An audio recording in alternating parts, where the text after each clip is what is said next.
نحمدہ ونصلی ونسلم علی رسولہ الکریم اما بعد فاعوذ باللہ من الشیطان الرجیم بسم اللہ الرحمن الرحیم۔ ناظرین و سامعین، ایک حساس موضوع کے ساتھ آج پھر حاضر خدمت ہیں، اور وہ مسئلہ ہے خواب میں مزار بنانے کی بشارت۔ ناظرین و سامعین، ہم اور آپ سبھی واقف ہیں کہ ہمارے معاشرے میں عموماً یہ چیز دیکھنے اور سننے میں آتی ہے کہ کئی افراد ایسے ملتے ہیں کہ وہ یہ کہتے ہیں کہ ہمیں فلاں اللہ کے ولی نے خواب میں آ کر بشارت دی کہ ہمارا مزار بنائیے، ہماری درگاہ تعمیر فرمائیے۔ ایسے میں سوال یہ پیدا ہوتا ہے کہ کیا اسلامی نقطہ نظر سے یہ عمل درست ہے یا نہیں؟ ناظرین، اس کو سمجھنے کے لیے ہمیں کئی ایک چیزوں کو سمجھنا ضروری ہے۔ یوں تو اللہ کے رسول صلی اللہ علیہ وسلم نے، شریعت اسلامیہ نے مسلمان کے خواب کو علی الاطلاق نہ تو غلط کہا ہے اور نہ صحیح کہا ہے۔ انبیاء کا خواب وہی ہوتا ہے، لیکن مسلمان کا خواب اگر وہ صالح اور نیک ہے تو امید ہے کہ اس کا خواب رحمانی ہو، لیکن یہ ضروری نہیں کہ ہر مسلمان کا خواب رحمانی ہو، وہ خواب شیطانی بھی ہو سکتا ہے۔ لیکن اس مسئلے میں ہمیں کچھ اور چیزیں بھی سمجھنا ضروری ہے۔ اگر کوئی اللہ کا ولی ہم سے یہ کہہ رہا ہے کہ میرا مزار تعمیر کیجئے، تو یہ مزار کو تعمیر کرانے کا جو حکم ہے اور جو بشارت ہے، ایک اللہ کے ولی کے لیے کیا اس کے کچھ فائدے ہیں؟ کیا غرض وابستہ ہے؟ شریعت اسلامیہ میں ہمیں یہ بات تو ملتی ہے کہ ایک مسلمان کسی کے خواب میں آ کر یہ کہے کہ میرے لیے ایصال ثواب کریں، یا وہ عذاب میں مبتلا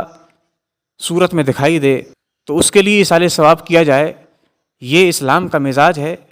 لیکن کوئی آ کر یہ کہے کہ مجھے عزت بخشیے، میری تعظیم و توقیر کیجیے، مجھے دوسروں سے ممتاز کیجیے، میری درگاہ تعمیر کیجیے،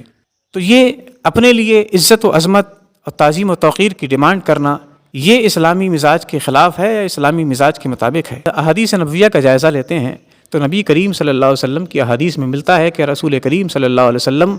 اپنے لیے تعظیم و توقیر کا مطالبہ پسند نہیں فرمایا کرتے تھے، اور امت مسلمہ کو آپ نے یہ پیغام دیا کہ کوئی بھی یہ خواہش نہ رکھے کہ لوگ اس کی عزت کریں، اس کے لیے کھڑے ہوں، اس کی دستبوسی کریں، اس کی تعظیم و توقیر کریں۔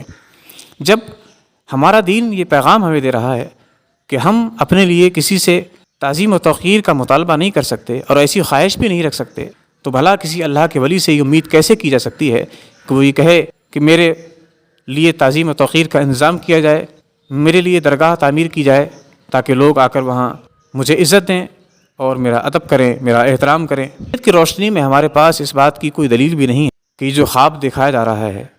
یہ یقیناً رحمانی خواب ہے۔ ممکن ہے کہ یہ شیطانی خواب ہو، اور عام طور پر ایسے خواب ان لوگوں کو آتے ہیں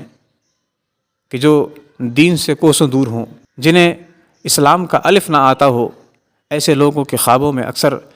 ایسے معاملات ہوتے ہیں اور انہیں بشارتیں دی جاتی ہیں، اور ایسی بشارتوں پر عمل کرنا امت مسلمہ کے لیے کوئی ضروری نہیں ہے۔ حتیٰ کہ کسی قسم کا بھی خواب اگر کسی میت کی جانب سے کسی کو دکھائی دیتا ہے، مثال کے طور پر اگر کوئی مرنے والا کسی کے خواب میں آ کر یہ کہتا ہے کہ میرے جنازے کو باہر نکال لیجئے، تو ایسے خواب پر عمل کرنے کی کوئی ضرورت نہیں ہے۔ یہ دیگر معاملات جو خواب سے متعلق ہوتے ہیں، اگر کسی کو خواب دکھتا ہے، کوئی میت آ کر یہ کہتی ہے کہ فلاں شخص کو پیسہ دے دیں، مال دے دیں، صدقہ کر دیں، خیرات کر دیں، ایسے خواب پر بھی عمل کرنا شریعت اسلامیہ میں ضروری نہیں ہے۔ جب اس طرح کے معاملات میں ایک مسلمان پر ایسی چیزوں پر عمل کرنا ضروری نہیں ہے، تو پھر ایک ایسے خواب پر عمل کرنا کہ جس میں خواب میں بشارت دینے والے کی کوئی شناخت نہ ہو، کوئی آئیڈینٹی نہ ہو، کوئی ثبوت نہ ہو، اس کا کوئی نام نہ ہو، کوئی پتہ نہ ہو، تو ایسے خواب پر عمل کرنا کیوں کر ضروری ہوگا، بلکہ کیوں کر درست ہوگا۔ اسلام ہمیں اس بات کا قطعاً پابند نہیں کرتا کہ ہم کسی اننون اور بے نام اور گمنام شخصیت کی تعظیم و توقیر پر لگ جائیں جس کا ممکن ہے کہ وجود ہی نہ ہو، اور عموماً یہی ہوتا ہے کہ جو مزارات خواب کی بشارت کے نتیجے میں تعمیر ہوتے ہیں وہ کہیں دادا میاں کی صورت میں، کہیں منع میاں کی صورت میں، کہیں فلاں میاں کی صورت میں، وغیرہ وغیرہ، اس طرح کے نام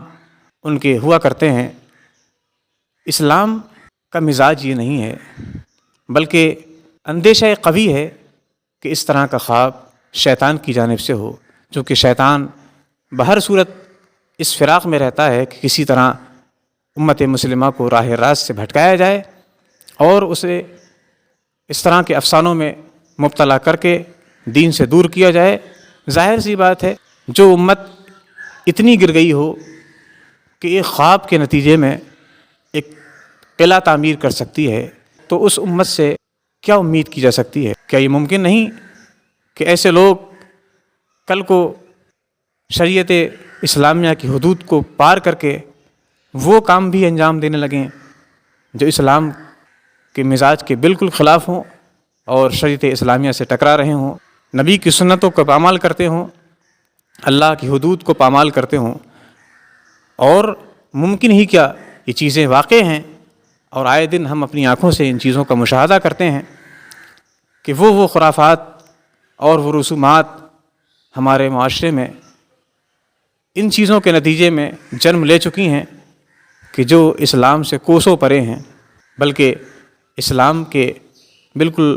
مخالف سمت میں کھڑی ہیں۔ اللہ رب العزت ہماری قوم کو ہوش کے ناخن لینے کی توفیق فرمائے اور دین کی تعلیم سے آراستہ ہونے کی توفیق فرمائے، چونکہ تمام تر اعمال اس طرح کے لا علمی کے نتیجے میں،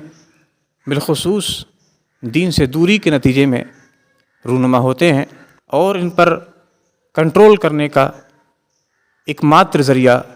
صرف اور صرف یہ ہے کہ ہم دین کی تعلیم حاصل کریں، وگرنہ لاکھ نصیحتیں ہوتی رہیں، لاکھ تقریریں ہوتی رہیں، لاکھ تصنیفیں ہوتی رہیں، لیکن اس قوم پر کوئی اثر ہونے والا نہیں ہے۔ جب تک اس قوم کو آنکھیں نہیں دی جائیں گی تب تک یہ راستہ بھٹکتی رہے گی۔ آخر ایک اندھے کو سہارا دے کر کب تک اس کے گھر پہنچایا جائے گا؟ اندھے کو چاہیے کہ وہ اپنے آنکھوں کی روشنی کا بندوبست کرے تاکہ اسے